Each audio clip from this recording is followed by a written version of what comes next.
Here's a story for you that really bites. Why no aquarium in the world has a great white shark. Even if you absolutely love aquariums and have been to dozens of them, there's one sea creature you'll never ever come across there. Not a single aquarium in the world has a great white shark. At this point, you might be wondering why that is. Is the great white not cool enough to be put on display?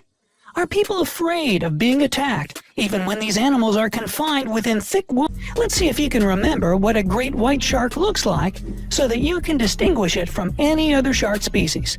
You know, in case you happen to encounter one, hopefully not face-to-face, of course, because then you'll need a bigger boat. These massive fish can be spotted in cool coastal waters all over the world. Great white sharks can be gray, brownish, or almost black, but their underbelly is always white, hence the name. They usually grow about 15 feet in length, although the largest members of this species can get as big as 20 feet long. As for their weight, it can reach a whopping 7,000 pounds.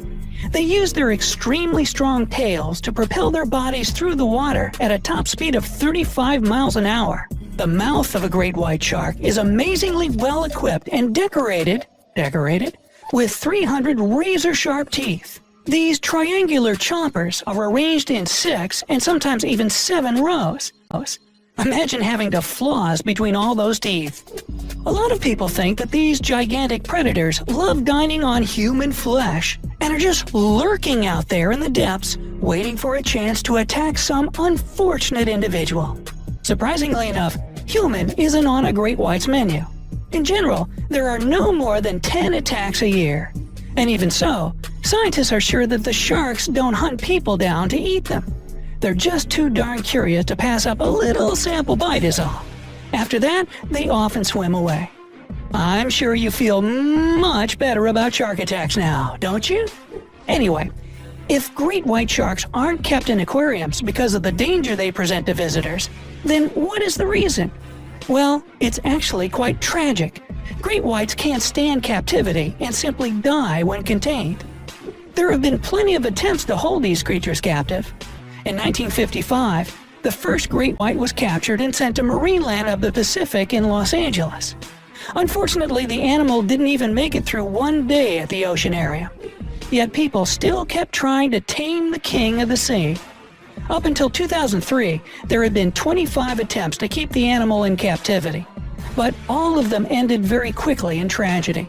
For example, in 1992, a young shark, no more than a year old, was brought to the Steinhardt Aquarium in San Francisco and transferred to a 100,000-gallon tank. It died of shock within a day.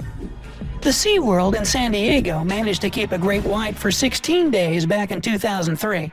But they ended up deciding to release the animal back into the ocean. The longest a shark has ever stayed in an aquarium was 2004. The Monterey Bay Aquarium managed to keep a female great white for over 6 months. She lived in a 1.2 million-gallon open sea exhibit, and even grew 14 inches over the duration of her stay. The shark eventually had to be released, though, because she'd attacked and killed all the other sharks in the exhibit. Well, it's what they do. The same aquarium had several more great whites over the years. Some of them stayed for 11 days. Some managed to hold on for 5 months.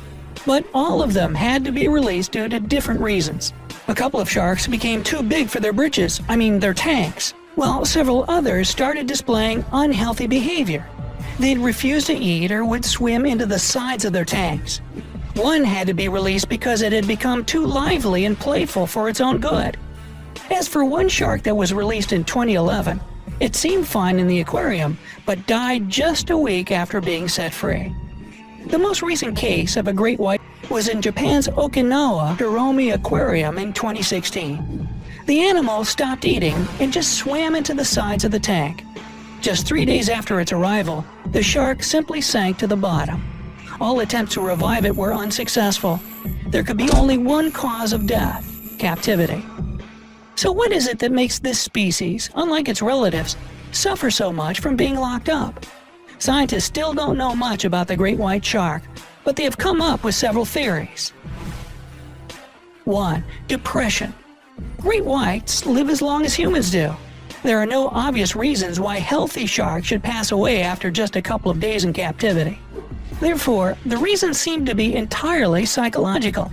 Believe it or not, depression and shock can bring these powerful creatures down. 2. Lack of space. Big fish need a lot of space, and sharks are no different. A shark's body is shaped like a torpedo for a reason. It can move faster over long distances without too much effort. In fact, great whites can make the 6,900-mile journey from Australia to Africa in just 99 days. And since they're moving at an average speed of 25 miles per hour, that means they leap an astounding 25 feet out of the water. Obviously, no aquarium in the world can provide the animal with these sorts of conditions. So, captive sharks often swim into the sides of their tank in failed attempts to behave as usual. 3. Respiratory problems. Have you ever heard that sharks need to keep moving in order to stay alive? Well, this isn't true about just any shark species. It definitely is when it comes to the great white. This species is an obligate ram breather, which means that it can breathe best only when there's a constant flow of water through its gills. In a tank, great whites can't move freely, so they develop problems with their respiratory system. What's more, a shark can suffer from hypoxia or a deficiency of oxygen. The thing is that these sharks increase their energy by swimming faster and opening their mouth wider. And may seem counterproductive. That's how it works with obligate ram breathers. That's why sharks that don't have enough space to maneuver can choke to death from a lack of oxygen. 4. Hunger. Believe it or not, great white sharks are picky eaters. Since they need to hunt down their prey and eat it alive, they often refuse to eat in captivity. They basically don't want to be spoon-fed by humans. Well, if they're starving, they might agree to eat whatever their human captor is offering, but it makes them depressed. Because of this, they eventually lose their appetite as well as their entire will to live. Perhaps it's the thrill of the hunt they miss most. Number 5. The wrong water salinity. You can't even imagine how hard it is to mimic the ocean's unique water composition. That may be the reason why, according to some experts, sharks feel so bad when held in aquariums. As you can see, it's a really bad idea to keep these amazing and powerful creatures literally locked up like a caged animal. Not only does it kill the poor things, it's super expensive for aquariums, and it has a highly negative impact on the oceans themselves. Great white sharks are extremely important for keeping the ecological balance in the oceans. Losing just one shark endangers the entire ecosystem. Unfortunately, this is becoming an ever-increasing problem as the great white shark is a species at threat of extinction. There are just about 3,500 of them left in the world. The reason for such a dramatic state of events all comes down to poaching. Some parts of a great white's body are in high demand on the black market and go for a crazy high price. The shark's fins, for instance, can cost huge amounts of money because they're used to make some sort of fancy soup at overpriced banquets in Asia. This demand has led to shark finning, which is when poachers catch a shark, cut off its fins, and throw the animal back into the open ocean. As a result, each year, millions of injured sharks die from either blood loss or being attacked by other predators, just so rich people can have a bowl of soup. Their skin is used to make clothing and accessories, and an oil called squalene is extracted from their liver to make cosmetic and pharmaceutical products. They have to kill 3,000 sharks to produce a ton of this substance. We can't forget about their teeth, of course. Tourists love buying pendants made from shark teeth. This practice is so widespread that the price of a particularly big tooth can reach $1,000, and a jaw can be sold for $35,000. It's totally illegal to kill these creatures, and all kinds of laws and punishments have been put in. But as long as it's a lucrative business, poachers won't stop hunting these magnificent, but sadly, not so numerous ocean dwellers.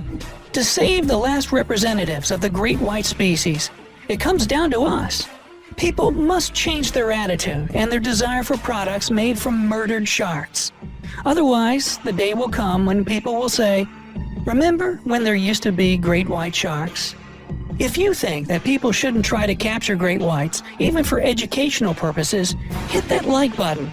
And if you know any other endangered species on the brink of extinction, write about them in the comments below. What, in your opinion, can be done to save them? See you next time.